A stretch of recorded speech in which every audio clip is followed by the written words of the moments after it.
Bueno, lo hemos hablado en el pasado aquí en el streaming de miércoles de Morales de Ritmo NBA.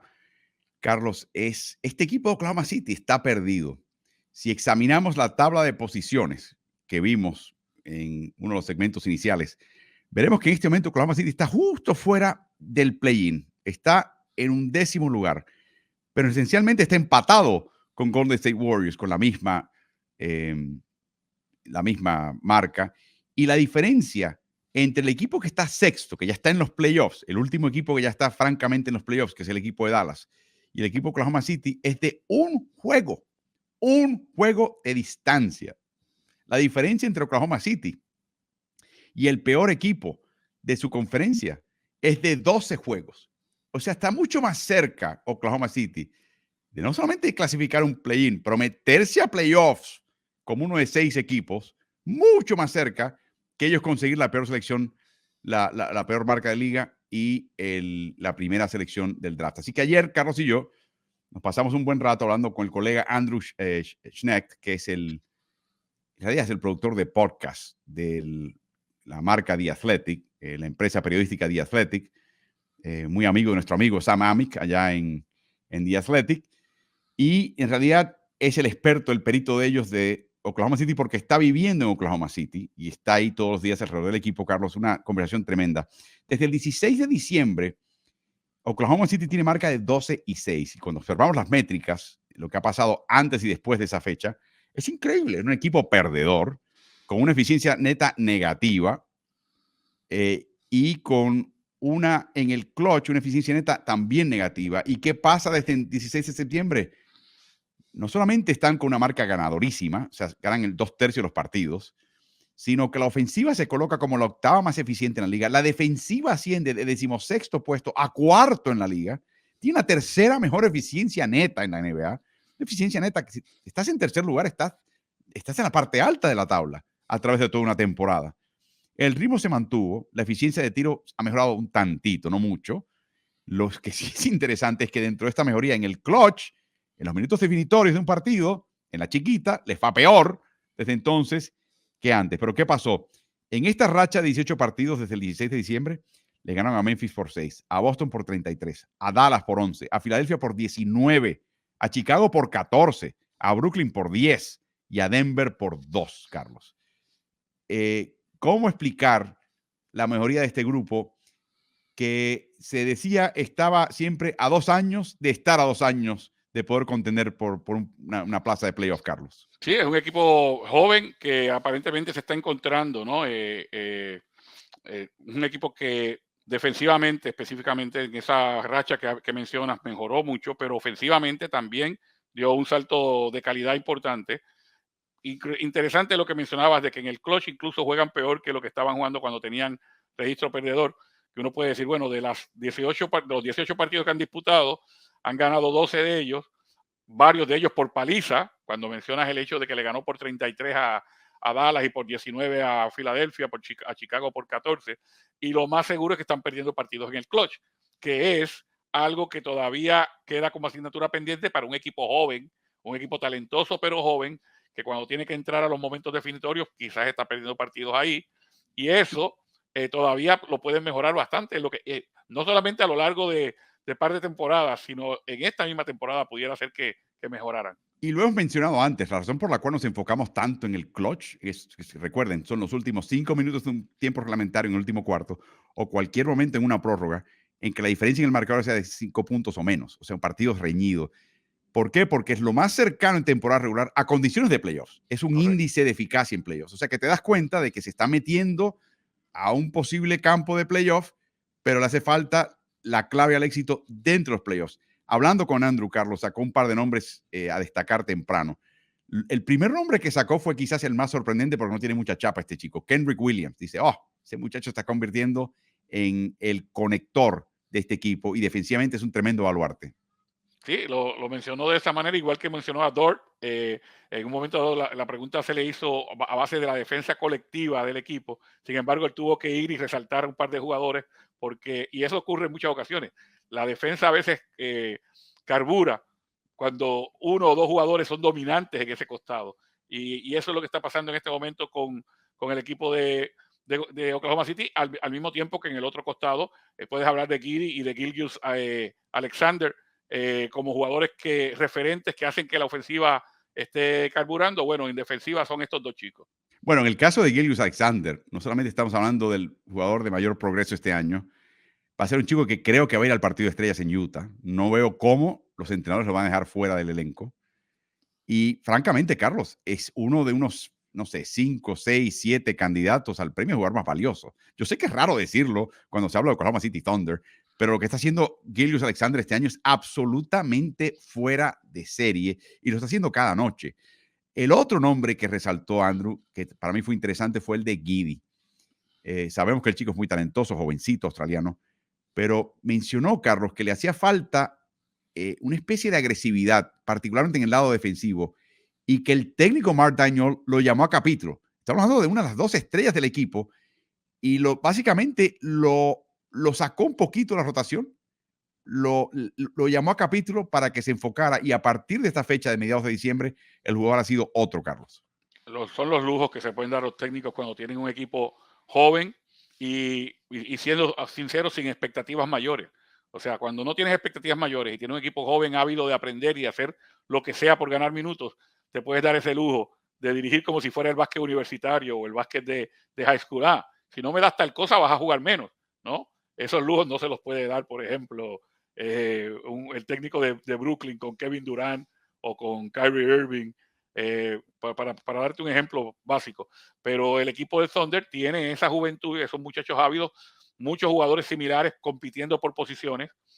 Quizás en una rotación de 9 jugadores hay 12 que pudieran estar jugando y eso hace que el utilizar los minutos y utilizar el convencimiento de que si no me haces esto no vas a poder jugar más, eso todavía tenga validez aún en un equipo de NBA.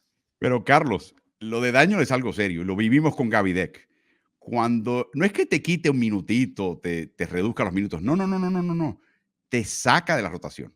A veces, en ciertos casos, te envía al Blue, a la filial del G League, no por un día o dos, no, es por una semana o 2. O sea, yo no he visto nada así. Y le preguntamos a Andrew, ¿pero de dónde sale eso? O sea, Mark Daniel fue el asistente de Billy Donovan en la Universidad de la Florida.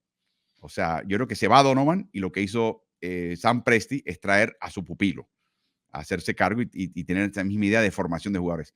La respuesta a mí me dejó la boca abierta, ¿no? ¿Te acuerdas lo que nos dijo Andrew? Que era la razón por la cual Daniel le enviaba a Siberia, al exilio, a estos jugadores jóvenes por días o semanas a la vez. ¿Te Sí, acuerdas? era un trabajo de fortaleza mental, era ver cómo reacciona el jugador ante la adversidad, cómo reacciona ante distintas situaciones en lo que lo ponga.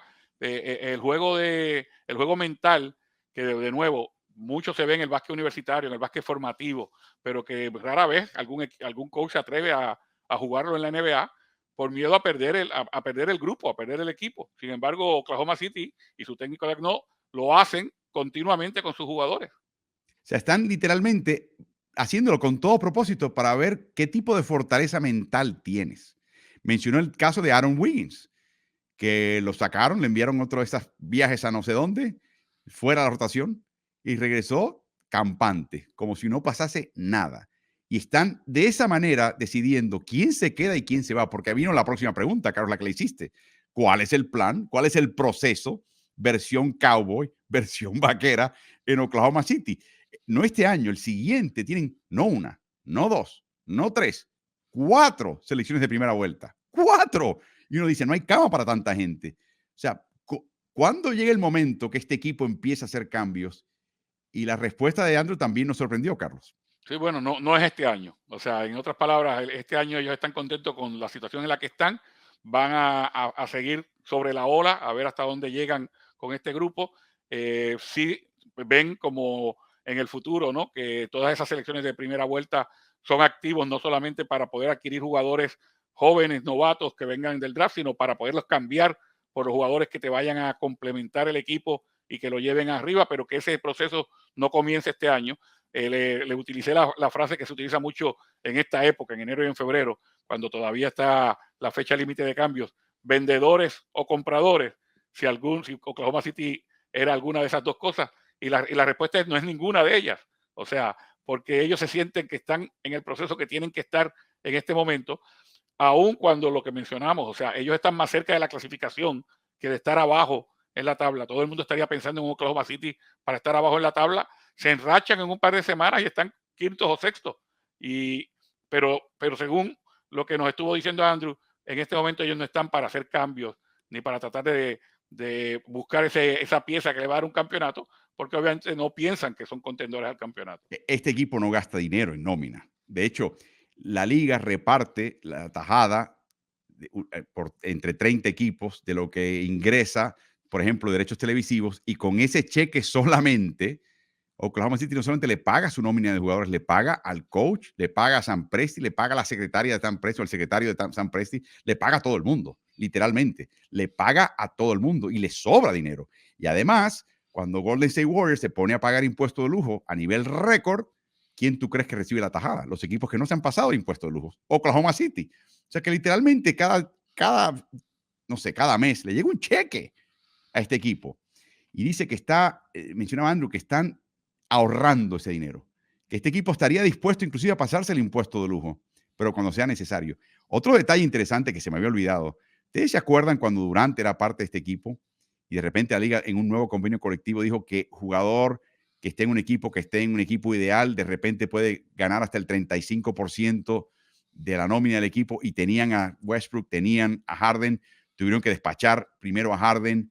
Esos cambios del convenio colectivo fueron totalmente disruptivos. O sea, deshicieron todos los planes cuidadosamente armados para tener un equipo con gran talento y se escarmentaron.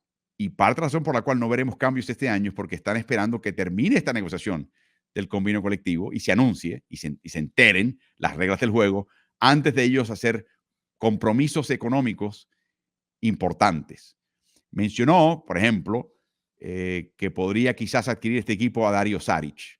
Y lo mencionó no porque se enteró de eso, sino el tipo de jugador, o sea, un pivot, un jugador que es interno, probablemente reserva en el equipo en que esté más o menos disponible, que tenga cierto nivel de veteranía, porque este equipo, parte de lo increíble de este equipo, Oklahoma City, Carlos, es que es chico en ciertas posiciones, no tiene un pivot clásico, no tiene un protector de aro. Chet Holmgren se le seleccionó, el novato, primera selección del draft del año pasado, y de repente, perdón, sí, primera, y de repente, Carlos, tienen la cosa rara de ver a Gilgeous-Alexander y Giddey, que son altos para su posición, pero luego tienen un Luguentz Dort que es bajito para la suya y no tienen protección de aro. Y examinemos ahora las eficiencias de este equipo con las distintas combinaciones de jugadores pequeños, 4 pequeños y 1 grande. La mejor de todas es la que utiliza Mike Muscala como pivot, que tiene una eficiencia neta donde le pueden sacar 23 puntos al rival por 100 posesiones, que es extraordinario. Le sigue Darius Bazley, que mencionó Andrew, que sería un jugador que podría ser descartable por este equipo.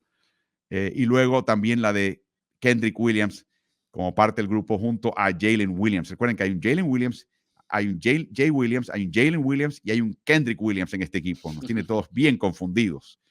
Las combinaciones que no funcionan son las de Pokusevski y la de Jalen Williams hasta ahora con este equipo. Pero te das cuenta, Carlos, que quizás esa sería una próxima adquisición este año, donde quizás consigan ese jugador que les proteja un poquito el aro, porque dice que la actitud del equipo cambia, Carlos, al saber que cuentan un equipo sin protección de aro clásica. ¿Te acuerdas? Sí, de hecho, una de las cosas que hace este equipo es tratar de defender a cancha completa. En el caso de Dort, es como si fuera, y vuelvo a utilizar la misma frase, un jugador universitario o de high school. Tú sabes que tú muy rara vez ves en la NBA a un jugador que va a buscar en el saque del lado contrario, en la cancha completa, en los 90 pies, como utilizan en el argot. Al contrario, porque te estás desgastando, estás utilizando energía. Bueno, Dort lo hace.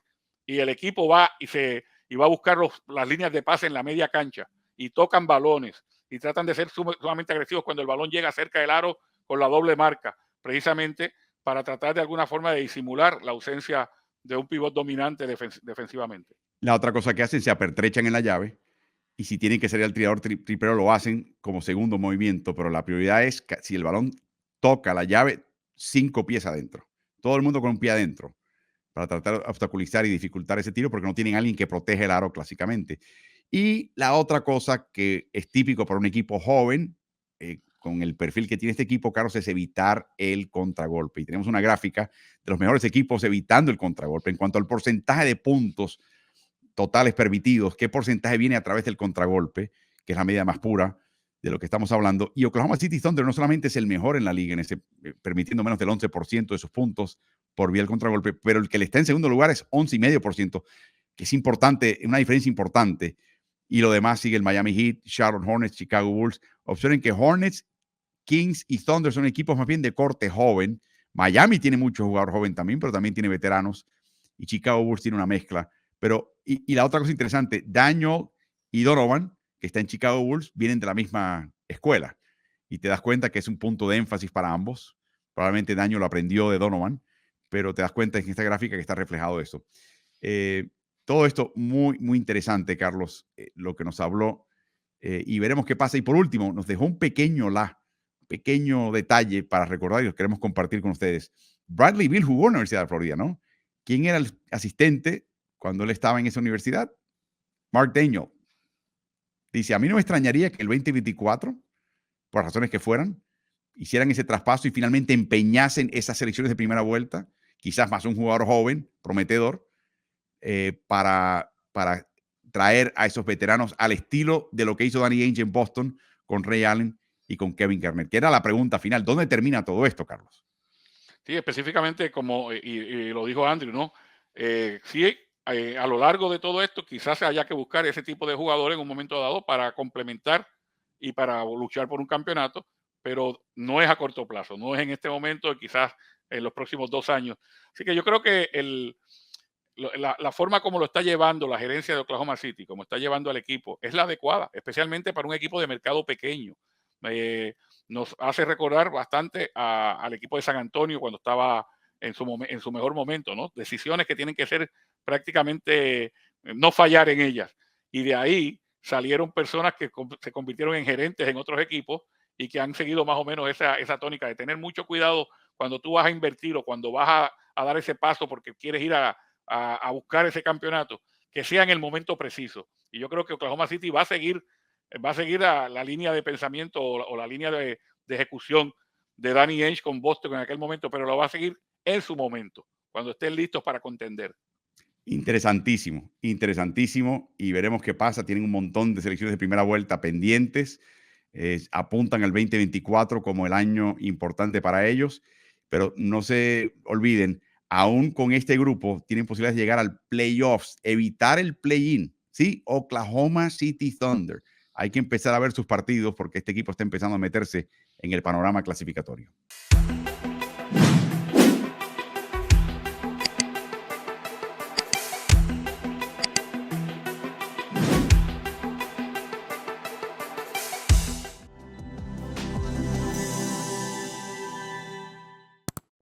¿Y tú? ¿Estás en ritmo?